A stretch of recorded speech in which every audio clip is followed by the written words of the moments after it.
घोड़े की पीठ से गिरकर हुई थी। दोस्तों, उसके डेथ के बाद उसका पुत्र आराम शाह सत्ता में आया, लेकिन दरबारियों ने आराम शाह को मार भगाया। वैसे आराम शाह 8 महीने तक शासन किया था। बाद में इल्तुतमिश जब सत्ता में आया तो आराम शाह की हत्या करवा दिया। दोस्तों, इल्तुतमिश इलबारी तुर्क का एक कबीला था। इसके पिता इलाम इलबारी तुर्क के कबीले के प्रधान थे। जलालुद्दीन नामक एक व्यापारी इल्तुतमिश को दिल्ली लाया। कुतुबुद्दीन ऐबक ने इल्तुतमिश को जलालुद्दीन से खरीदा था। ऐबक ने इल्तुतमिश को अपना दामाद भी बनाया। वैसे दोस्तों, इल्तुतमिश ऐबक का गुलाम तथा दामाद दोनों था। वैसे इल्तुतमिश में होनहार के लक्षण थे। ऐबक ने इल्तुतमिश को उचित शिक्षा दीक्षा दिया, तीरंदाजी, घुड़सवारी इत्यादि का, और उसे बाद में अपना दामाद बना लिया। उसे कई उत्तरदायित्व दिया, कई रिस्पॉन्सिबल पोस्ट पर अपॉइंट किया, जैसा कि हमने बोर्ड पे लिख रखा है। ऐबक अपॉइंटेड हिम सरे जानदार। ऐबक ने उसे सरे जानदार के पद पर अपॉइंट किया। इसके अलावा जल्द ही उसे आमिरे शिकार के पद पर अपॉइंट किया। ये बड़ा ही रिस्पॉन्सिबल पोस्ट था। सुल्तान या किंग के शिकार का प्रबंध करता था। दोस्तों, ऐबक ने इल्तुतमिश को बदायूं का गवर्नर मीन्स सूबेदार, सूबे का मालिक बना दिया। जिस समय ऐबक का देहांत हुआ उस समय इल्तुतमिश बदायूं का गवर्नर था। दोस्तों, एक बार ये क्वेश्चन पुट अप किया गया है। When Qutubuddin Aibak died, Iltutmish was the governor of Badaun का गवर्नर था इस समय। वैसे 1210 में ऐबक की डेथ के बाद इल्तुतमिश सत्ता में आया। जैसा हमने आपको पहले बताया, 8 महीने तक लगभग आराम शाह ने शासन किया। 8 महीने के बाद इल्तुतमिश सत्ता में आया। इल्तुतमिश ने लाहौर को राजधानी नहीं बनाया। दोस्तों याद रखें, इल्तुतमिश ने दिल्ली को कैपिटल बनाया, जबकि कुतुबुद्दीन ऐबक ने लाहौर को राजधानी बनाया था। दोस्तों, 1211 में इल्तुतमिश सुल्तान बना था, दिल्ली को कैपिटल बनाया। दिल्ली सल्तनत का वास्तविक संस्थापक, दिल्ली सल्तनत का रियल फाउंडर इल्तुतमिश को माना जाता है। और दोस्तों, जैसे ही सत्ता में आया, उसने दिल्ली सल्तनत के साम्राज्य को कंट्रोल करके रखा, बढ़ाया। जैसा कि 1215-16 ईस्वी में बैटल ऑफ तराइन की लड़ाई इल्तुतमिश ने भी लड़ा था। इस लड़ाई में इल्तुतमिश ने ताजुद्दीन एल्दोज को हराया। ताजुद्दीन एल्दोज मोहम्मद गोरी का गुलाम था। मोहम्मद गोरी के 3 गुलाम हमने बताए थे आपको। कुतुबुद्दीन ऐबक, जो कि दिल्ली में सिपह सलार के पद पे शासन किया। दूसरा गुलाम ताजुद्दीन एल्दोज था। इल्तुतमिश से तराइन की लड़ाई लड़ा था और इसमें एल्दोज हार गया। बाद में इल्तुतमिश ने एल्दोज को मार भगाया। तीसरा गुलाम नसीरुद्दीन कुबाचा था। नसीरुद्दीन कुबाचा 1217 में इल्तुतमिश ने नसीरुद्दीन कुबाचा को मार भगाया। इसके बाद दोस्तों 1225 में ही डिफीटेड हुसामुद्दीन एवज ऑफ बंगाल। इल्तुतमिश ने हुसामुद्दीन एवज को हराकर बंगाल बिहार के क्षेत्र पर कब्जा कर लिया था। दोस्तों 1225 में इल्तुतमिश ने रणथंभोर को जीता। 1227 में मंडोर किले को जीत लिया, यानी राजस्थान के काफी बड़े भूभाग पर इल्तुतमिश ने कब्जा कर लिया था। 1229 में जालौर को जीता। 1231 में ग्वालियर को जीता।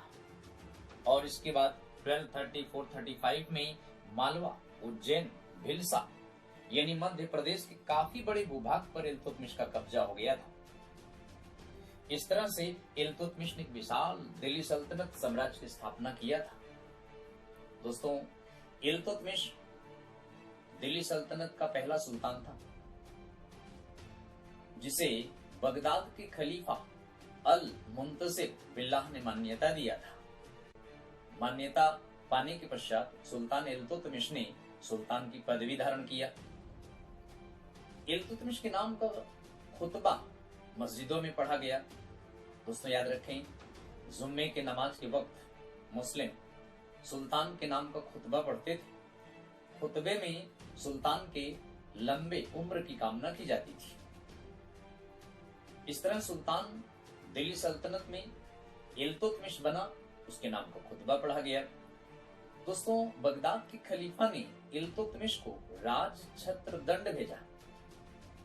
इंग्लिश में इसको इन्वेस्टिचर कहते हैं। राज छत्र दंड इंग्लिश में इन्वेस्टिचर कहा जाता है। राजा राजत्व धारण करता है, राजा छतरी धारण करता है, राजा के पास प्रशासन का डंडा होता है जिससे वह शासन सत्ता को कंट्रोल करता है। ये तीनों सिंबल खलीफा अल मुंतसिर बिल्लाह ने दिल्ली सल्तनत में इल्तुतमिश के पास भेजा। इल्तुतमिश ने उसे एक्सेप्ट किया और खलीफा अल मुंतसिर बिल्लाह को भी मान्यता दिया। तो दोस्तों याद रखें, बगदाद के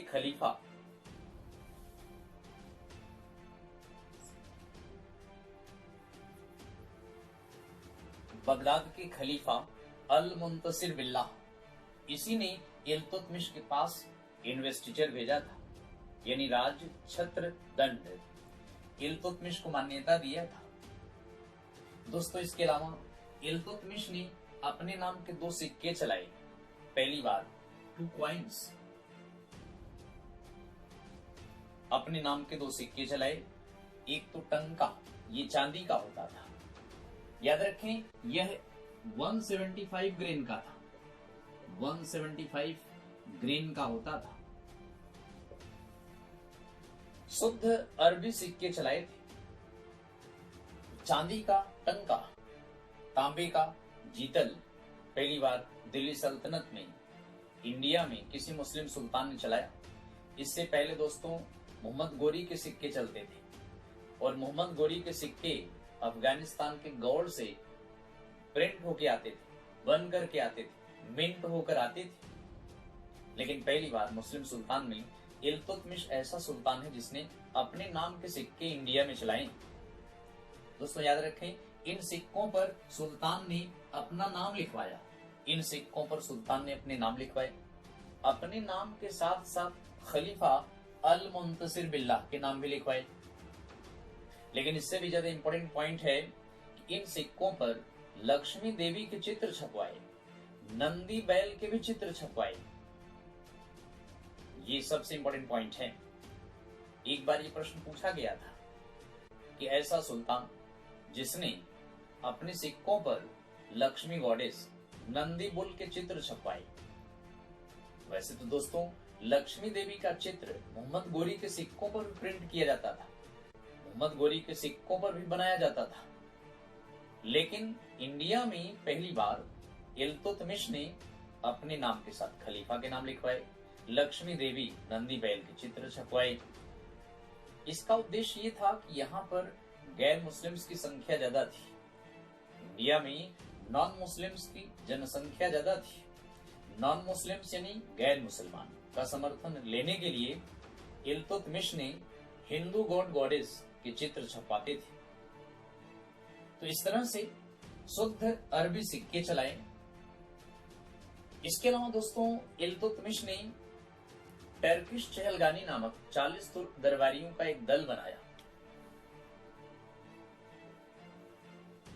दोस्तों टर्किश चहलगानी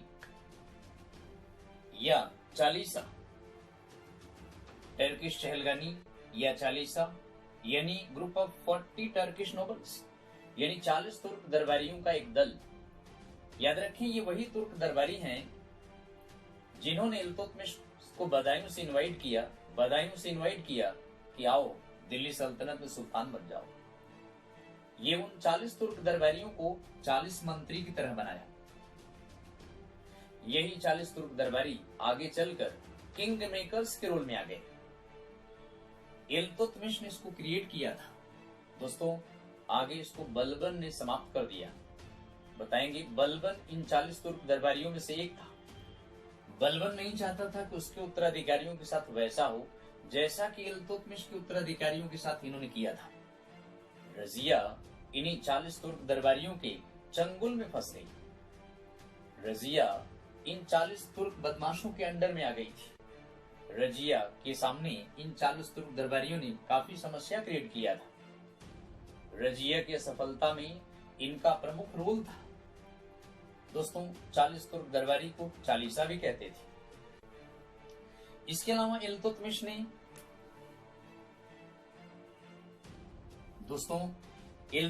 ने एकता प्रथा चलाई थी। एकता, वैसे तो एकता was the part of land given to soldiers in lieu of their cash salary. एकता ऐसी जमीन थी जो सिपाहियों को कैश पेमेंट के बदले में दिया जाता था। इल्तुतमिश यह चाहता था कि ये अफगान तुर्क सिपाही इंडिया में बस जाएं, इंडिया से वापस अफगानिस्तान में चले जाएं। इसलिए तुर्क सिपाहियों को इंडिया में रोकने के लिए उनको एक बार टैक्स फ्री जमीन दे देता था। इस जमीन पर वे कमाएं, खाएं, परिवार चलाएं, लड़ाई हो तो लड़ने जाएं। दोस्तों वैसे सिपाही कई प्रकार के होते थे। एक तो ऐसे सिपाही थे जो सुल्तान के बॉडीगार्ड टाइप का काम करते थे, रक्षा सुरक्षा का काम करते थे, सेंटर में रहते थे, ये परमानेंट होते थे, इनकी संख्या हजारों में थी। कुछ ऐसे सिपाही थे जो इक्तादार के अंडर में होते थे। इक्तादार वे अधिकारी थे जो प्रांत के गवर्नर भी होते थे और इनके अंडर में एक विशाल सेना भी होती थी। इन सैनिकों की पेमेंट इक्तादार खुद करता था। इक्तादार या तो इन्हें कुछ जमीन दे देता था या फिर इनको कुछ काइंड के रूप में पेमेंट देता था, कैश पेमेंट नहीं देता था। काइंड माने अनाज के रूप में। इक्तादारी सेना इक्तादार के अंडर में रहती थी और एक ऐसी सेना होती थी जिनको लड़ाई के वक्त भर्ती किया जाता था। जब युद्ध स्टार्ट होता था उस समय इनको भर्ती किया जाता था। ऐसे सेना को दखली कहा जाता था। प्रायः सभी सुल्तान इस टाइप की सेना को भर्ती करते थे। दोस्तों एक और प्रोफेशनल सैनिक होते थे, यानी उनके पास अपने साजो सामान होते थे। वे लड़ाई के वक्त भर्ती किए जाते थे और वे मारे गए तो उनका रिस्क था। अगर वो लूटपाट करके कुछ धन ले आते, उस धन को बांट दिया जाता था। 1/5 दोस्तों सुल्तान ले लेता था, 4/5 सिपाही को दे दिया जाता था। तो इस तरह से तुर्क सैनिक कई पार्ट्स में डिवाइड थे। इक्तादारी सिस्टम इल्तुतमिश ने चलाया था और इक्तादारी प्रथा के अंडर में बड़े बड़े इक्तादार गवर्नर टाइप के ही होते थे। इन इक्तादारों को मुक्ता, वली भी कहा जाता था। दोस्तों इक्तादारी सिस्टम को आगे चलकर अलाउद्दीन ने समाप्त कर दिया था।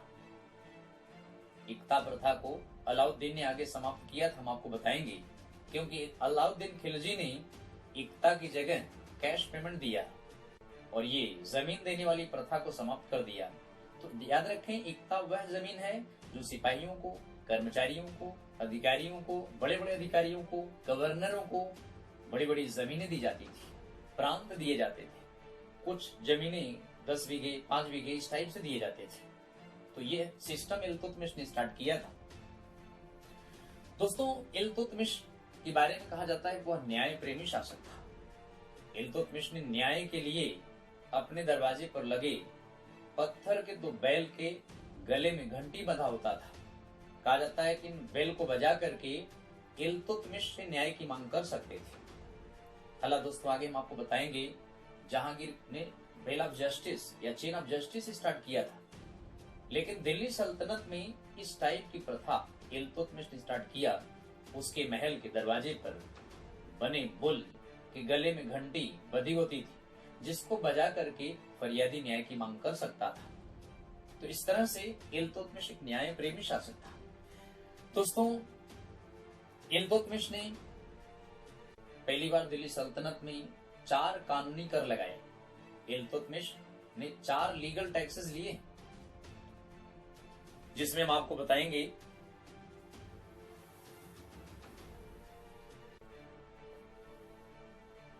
दोस्तों, दिल्ली सल्तनत में पहली बार ये 4 कानूनी कर शरा के हिसाब से लिया गया। शरा मीन्स शरीयत भी कहा जाता है।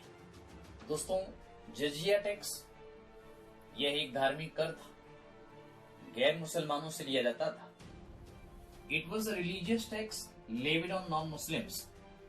पर ध्यान रखें, महिलाओं से नहीं लिया जाता था, बच्चों से नहीं लिया जाता था, हर्मिट्स माने सन्यासी से नहीं लिया जाता था, बेगर्स यानी भिखारियों से नहीं लिया जाता था, ब्राह्मणों से भी नहीं लिया जाता था, और ऐसे लोगों से जजिया नहीं लिया जाता था जो देने में सक्षम नहीं था। हाल आगे चलकर फिरोज शाह तुगलक ने ब्राह्मणों पर भी जजिया लगा दिया था। आपको हम फिर डिस्कस करेंगे इसके बारे में। तो दूसरा टैक्स है ज़कात। ज़कात religious tax levied on Muslims only. ज़कात धार्मिक कर था, केवल मुसलमानों से लिया जाता था। वैसे यह कंपलसरी नहीं था, यह ऑप्शनल था, स्वेच्छा से दिया जाता था। अपने इनकम का 2.5% यानी 2.5% ऑफ द इनकम। दोस्तों, तीसरा प्रमुख टैक्स था खिराज या खराज।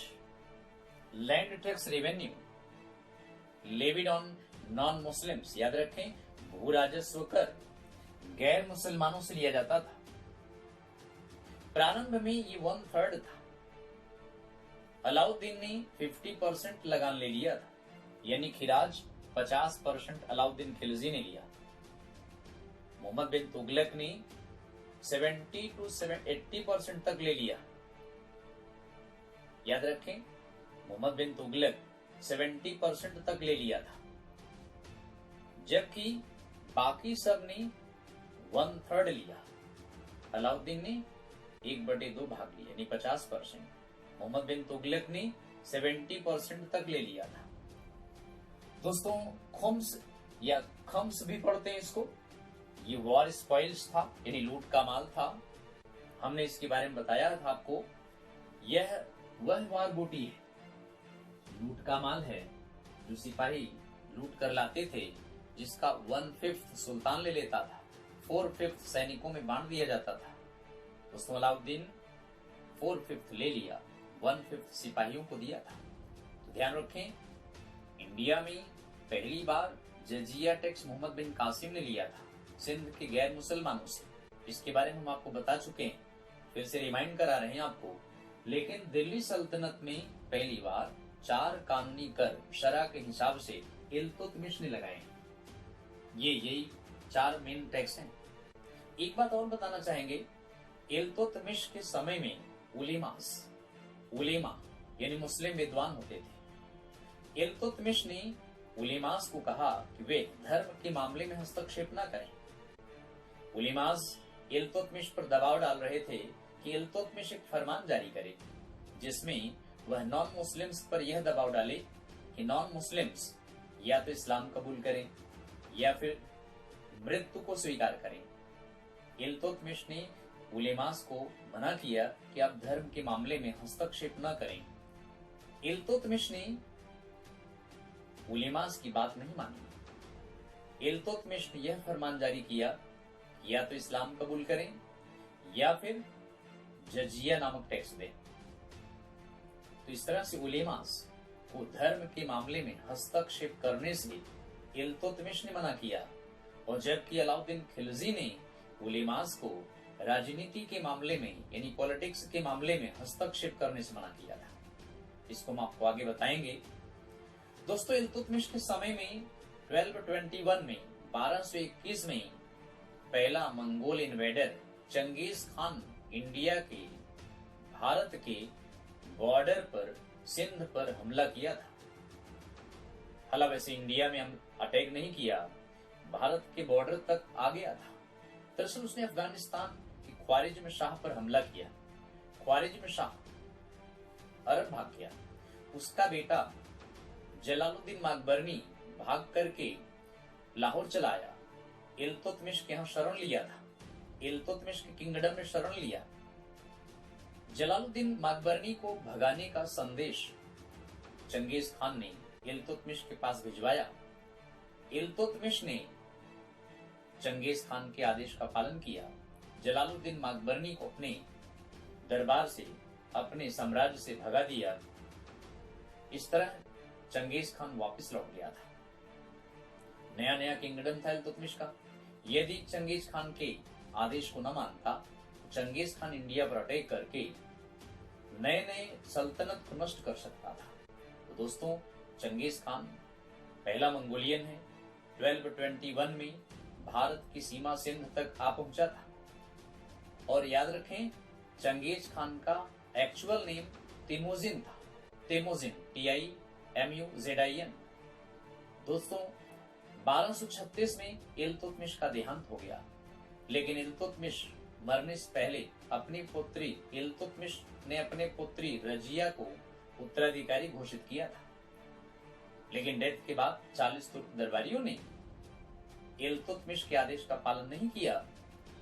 इल्तुतमिश के पुत्र रुकनुद्दीन फिरोज शाह को उत्तराधिकारी बना दिया। बाद में रजिया आम जनता के सपोर्ट से सत्ता में आई और उसने रुकनुद्दीन फिरोज शाह एवं उसकी मां शाह तुर्कन यानी इल्तुतमिश की विधवा को गिरफ्तार करवा लिया, कैद करवा लिया। इस तरह रजिया पहली महिला शासिका है। इल्तुतमिश की पुत्री आम जनता के सपोर्ट से सत्ता में आई। तो दोस्तों, यह वीडियो क्लिप आपको पसंद आई होगी, और पसंद आए तो आप इसको सब्सक्राइब करें, लाइक करें, कमेंट करें, रिमार्क